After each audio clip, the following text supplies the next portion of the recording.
بسم اللہ الرحمن الرحیم۔ انسانوں کے مختلف معاشروں، متعدد ادوار، مختلف ادیان و شرائع، آسمانی کتب و صحف اور کتاب و سنت کے حوالے سے بات کرنے سے پہلے آئیے دیکھیں کہ یہ فعل جانوروں کے یہاں بھی کس طرح مذموم ہے اور انہوں نے اس کی مذمت کے لیے کیا انداز اختیار کیا۔ زنا جانوروں کے یہاں جانوروں میں سے ہی ایک بندر بھی ہے جو انسانوں سے کافی مانوس ہے اور سدایا بھی جاتا ہے، اور اس کے یہاں کچھ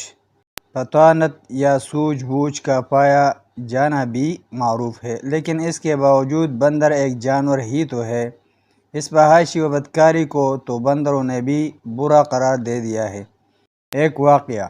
جس کی مثال کسی عام سی کتاب میں نہیں بلکہ قرآن کریم کے بعد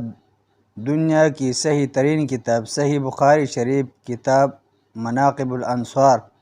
باب القسامہ فی الجاہلیہ میں حضرت عمر بن میمون رضی اللہ تعالیٰ عنہ بیان فرماتے ہیں، میں نے عہد جاہلیت میں دیکھا کہ بندروں کا ایک گروہ بندریا کے گرد جمع ہو گیا جس نے زنا کا ارتکاب کیا تھا، اور انہوں نے اسے سنسار کر دیا، اور ان کے ساتھ میں نے بھی اسے رجم و سنسار کیا تھا۔ اس حدیث کے متن اور سند کی صحت کے لیے یہی کافی ہے کہ صحیح بخاری شریف کی حدیث ہے، اور اگر کسی کو اس سلسلے میں کسی قسم کا کوئی اشکال ہو تو فتح الباری جلد ہفتم صفحہ 160-161 دیکھ سکتا ہے، جہاں حافظ ابن حجر رحمہ اللہ نے بڑی کافی و شافی تفصیل بیان کی ہے، اور انہوں نے اسماعیلی کے حوالے سے اس قصے کو بالتفصیل بھی بیان کیا ہے، اور اس مفصل قصے کو ان کے معاصر علامہ بدر الدین عینی رحمہ اللہ نے اپنی شرح عمدۃ القاری میں بھی نقل کیا ہے۔ علامہ ابن قیم رحمہ اللہ نے اپنی معروف کتاب الجواب الکافی لمن سأل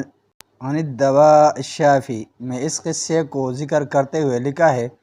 زناکاری اتنا فحش کام ہے کہ اس کی فحاشی نوع انسانی کے ذہنوں میں جا گزین ہو چکی ہے، اور اس پر بس نہیں بلکہ یہ تو جانوروں کے یہاں بھی بڑا فحش کام ہے اور غلیظ فعل ہے۔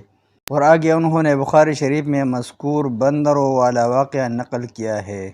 یہ تو بات تھی ایک غیر انسانی مخلوق، ایک جانور بندر کے بارے میں، کہ ان کے یہاں بھی زنا بہت بدکاری شمار ہوتا ہے،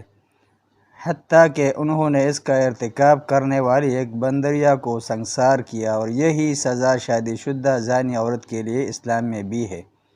جس کی تفصیل آگے چل کر ہم ذکر کریں گے انشاءاللہ۔ زنا انسانوں کے یہاں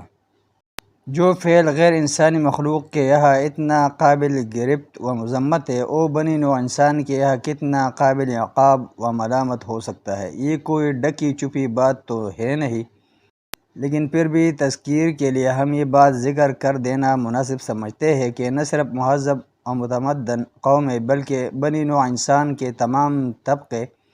جو فطرت سلیمہ کے مالک تھے، او شہروں کے رہنے والے تھے یا دیہات کے، او پہاڑوں کی کوکھوں میں زندگی بسر کرتے تھے یا گھنے جنگلوں اور لق و دق صحراؤں یا چٹیل میدانوں میں، وہ سب اس فحاشی و بدفعلی کو برا سمجھتے تھے اور بدکاری کا ارتکاب کرنے والے کو سزا دیتے تھے۔